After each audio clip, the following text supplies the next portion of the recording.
You guys decided to go outside because you saw somebody getting their purse stolen.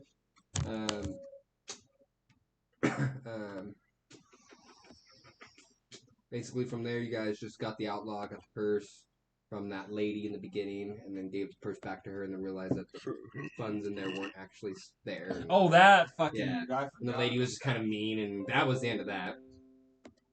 And then you guys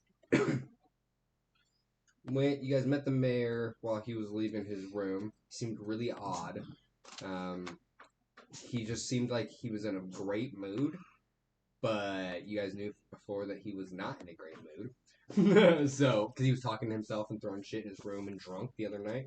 And so you guys were like, what the fuck? Alright, well, he's in a good mood. He seems strange, and he hardly said anything to us. From there, you guys kind of went about your ways. Oh no, you didn't go about your ways. You guys went to the blacksmith to get new weapons. Moggs had got a new spear, and S got new draw weapons, custom. The drawn weapons you had pointed out. Oh, do I already have them back, or do I have to still go back and get them? But you're not there right now. I remember quitting this mission and going back to my weapons. Please, I got something to do, bro. I'll be back. No, keep those weapons in mind though, because you have a sister who's gonna be in his campaign. Oh yeah, I can do that. I take a lot of inspiration from the man. Wait, I can't actually add those. I can't actually put those weapons in stuff in like that to make it at least allowing your character. I love tying in other games that we've played to like a main game. Because like this campaign's gonna end soon. He has weapons that he wants for this character right now. For drow specific, those nets and stuff. Oh yeah. And I was like, well, your character's the whip. The sister's gonna be a drow. Oh yeah. So you can easily have these ideas still come to flourish, or some type of weapon like that with Ivan as a DM, because he does. That's where I get it from. Being able to incorporate into your character and make it more, expands your character and makes it more real. Yep. In the end. And it gives them something to do. About. It also provides a mission for you. You could turn it into a whole mission. You're like, well, I need these blades. Yeah, exactly. So now you gotta go find them because I don't have them. And they're like, okay, now more content for you. It's like this. We just play off of each other. But continue on. You guys got new weapons. You gave him the drawings for the weapons. Mm-hmm. You guys saw some outlaws that were walking back into town. Followed the outlaws and saw that they were chilling in a forest or in a bush, looking in the forest. They came back walking past you into town, and you guys just pretended you guys didn't see them.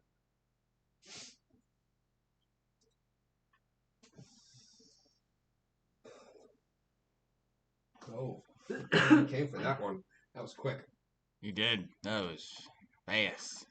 She was in there just in a rush. Come over. What were the witches' names? Yika? I'll get to that in a minute. Can't read my own handwriting, but it looks fun. Madrigal? Because you funny looking. Oh, by the way. I wrote, the town is on fire! I'll listen to... I'll tell you after this. Here, do this. I can finish this thing. I'm gonna keep smoking because it's so good. So after you guys followed the outlaws and saw them in the bush, they came back and you guys pretended not to see them, and they actually didn't really even see you too much. Get down, minute. And so they walked by you and you guys followed them back. You guys kind of lost them in town, and you kind of followed their tracks and realized they went outside of town. And so from there, you guys just kind of ignored it and went back into town and went about your business. Ekilleth, you decided to... I've been calling you Esk in here, but you decided to watch out for the outlaws more in Amphill again in the center of town, just to make sure that they weren't going to be a nuisance, And then as Moggs decided to leave you and go back to the tavern, he also ran into Elroy, the Elder Ranger. This is kind of where the campaign has picked up. With no real leads, Elroy, happens to bump into him, and he fell to the ground. They had a bit of a beef together, but that was only because they didn't really know who each other were. And from there, you guys went to the tavern, and Moggs learned quite a deal about the witches. Oh, yeah. And then from there, Ekilleth had come back and got a drink, and from there, a bar fight had happened between Moggs and some random asshole who was being discriminating towards Ekilleth because he kept calling Ekilleth a drow and telling him, He's not wanted here, basically, and everything. So Moggs took matters into his own hand and beat the living shit out of him. Actually, I said here, Moggs kicked the piss out of this asshole. Moggs put a real show on. An after fight, I would go into detail about the fight, but we know how it was. It was fucking epic. It was good. We actually have it on I put on a recording show. still. Yeah, technically speaking. So we still have it on it. yeah, that was like a memory on the shelf for like a D&D moment. I feel like that was dope. That was like a beautiful fight. I got the time already synced up. It's like one of those when you hear a good song and you're like, ooh, everything just sounds good in this. And you're like, that was a It's good one of those fight. D&D You did moments good like, shit. I'll talk about like a year from Do you now. guys want the other one in right now? Or, okay. If you could, please. Thanks, yo. Yeah. And after the fight, Ekilleth went to the blacksmith to buy a spear, the adamantine spear. They placed a spear, or he placed a spear on Mog's bed. And as you were soaking up love from the townspeople after the fight, you saw a woman with red hair and just the back of her hair, and in a blink there was no one there. She just disappeared. It was almost like this weird illusion. And after that, I believe you had wits. That's where my notes end because I forgot to take more. But after that, I believe you go up into the room and you get the spear, and you find out about it and everything like that. And from there, you guys kind of just are going to bed, I believe.